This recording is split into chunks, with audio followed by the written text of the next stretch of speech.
கேரளாவின் ஆதி நிலம் வயநாடு துண்டும் துளியுமாக சிதறி கிடக்கிற இந்த மலை நகரத்தில் இன்றும் பண்பாடு மாறாமல் தங்கள் தொன்ம வாழ்க்கையை வாழ்ந்து கொண்டிருக்கிறார்கள் பழங்குடி மக்கள். பணியர்கள், காட்டு நாயக்கர்கள், குறிச்சான்கள், அடியான்கள், ஊராளிகள், குறும்பர்கள் உள்ளிட்ட பழங்குடி சமூகங்கள் தத்தம் அடையாளங்களோடு இங்கிருக்கும் மலைகளிலும் குகைகளிலும் வாழ்கிறார்கள். யானைகளும் சிறுத்தைகளும் புலிகளும் காட்டெருமைகளும் உழவும் இந்த வனநிலத்தில் அதன் மேனி குலையாமல் தங்களை பொருத்தி கொண்டு வாழ்கிறார்கள் இந்த பழங்குடிகள். வயநாட்டில் சுமார் 4 லட்சம் பழங்குடிகள் வசிப்பதாக கேரள அரசின் பதிவேடுகள் சொல்கின்றன. கேரள மாநிலம் கோழிக்கோட்டிலிருந்து 100 கிலோமீட்டர் தொலைவிலும், கர்நாடக மாநிலம் மைசூரிலிருந்து 115 கிலோமீட்டர் தொலைவிலும், தமிழகத்தின் கூடலூரிலிருந்து 45 கிலோமீட்டர் தொலைவிலும் இருக்கிறது வயநாட்டின் பிரதான நகரமான சுல்தான் பத்தேரி.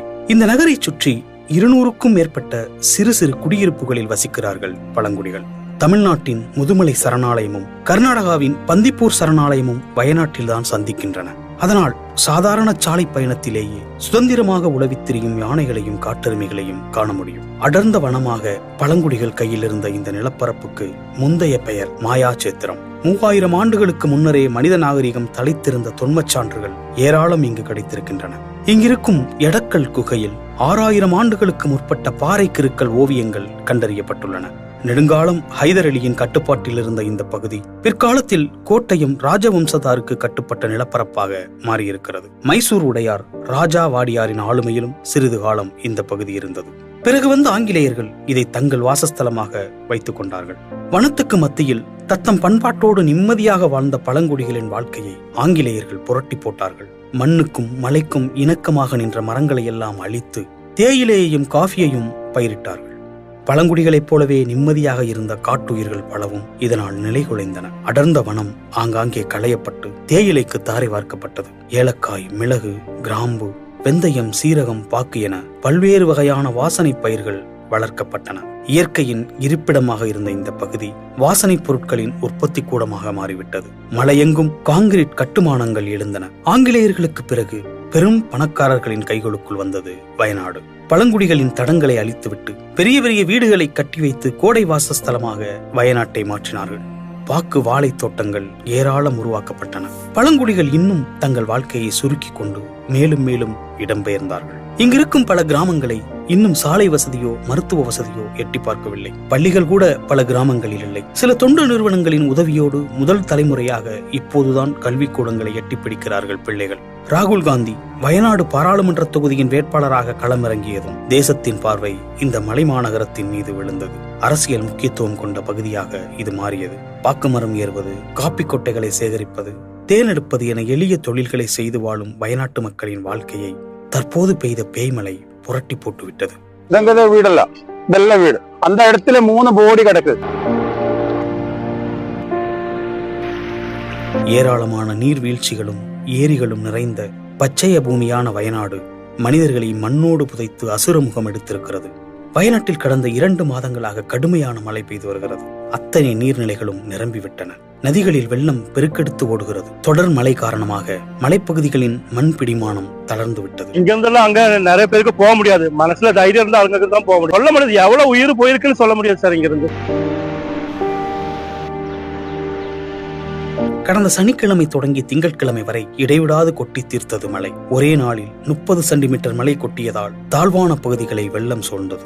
சூரல் மலை என்ற மலைக்கு மேலே தோன்றி மீன்முட்டி நீர்வீழ்ச்சியாக வீழ்ந்து கோழிக்கோடு மலப்புரம் வழியாக சென்று அரபிக்கடலில் கலக்கும் சாலியாற்றில் வெள்ளம் பெருக்கெடுத்தது. தொடர் மழையால் தளர்ந்திருந்த மண்ணும் பாறைகளும் நீரோடு சேர்ந்து கீழே இருந்த முண்டக்கை கிராமத்தை மொத்தமாக துடைத்து கீழே தள்ள அதற்கும் கீழே இருந்த சூரல் மலை குடியிருப்பு துவம்சமானது. 2 கிராமங்களையும் இணைக்கும் பாலம் உடைந்து நொறுங்கியது. நள்ளிரவு 2:30 மணி முதல் 3:30 மணிக்குள்ளாக இந்த 2 கிராமங்களும் மண்ணுக்குள் மூழ்கி போயின. 200க்கும் மேற்பட்ட வீடுகள் வெள்ளத்தில் அடித்துச் செல்லப்பட்டன. உறக்கத்தில் இருந்தவர்கள் என்ன நடக்கிறது என்று புரிந்து கொள்ளும் முன்னரே உயிரிழந்தார்கள். இந்த முண்டக்கையிலிருந்து இதுவரைக்கும் 400 வீடு இருந்துச்சு. இன்னைக்கு வரும்போது இது இடமே தெரியாத மாதிரி ஆயிடுச்சு. சூரல் மலை, முண்டக்கை பகுதிகளில் காப்பி, தேயிலை, குறுமிளகு, வாழை, ஏலக்காய் தோட்டங்கள் அதிகம் உண்டு. வெளி மாநிலங்களை சேர்ந்த ஏராளமானோர் இங்கு தங்கி தோட்ட வேலை செய்கிறார்கள். அவர்களுக்காக அங்கே நிறைய வீடுகள் கட்டி கொடுக்கப்பட்டுள்ளன. 1000க்கும் மேற்பட்டோர் இங்கே இருந்திருக்கலாம் என்று நம்பப்படுகிறது. ஏராளமான கால்நடைகளும் இங்கு உண்டு. உறக்கத்தில் இருந்த மக்கள் இந்த பேரிடரை எதிர்பார்க்கவில்லை.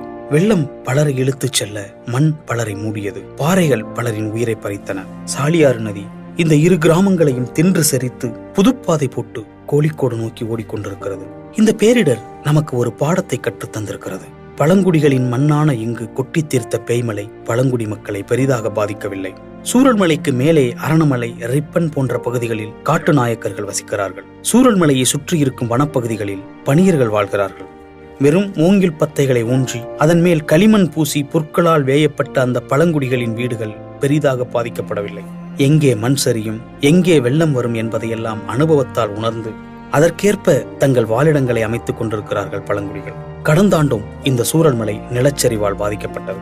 ஆயினும் அழிவு பெரிதாக இல்லை.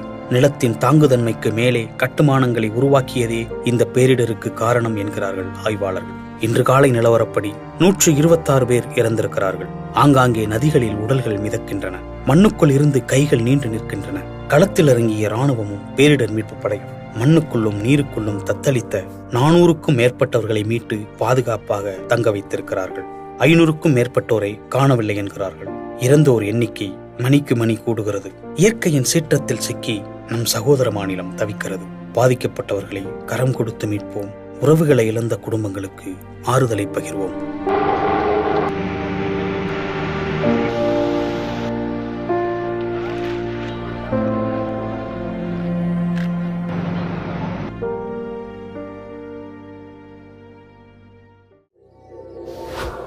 thank you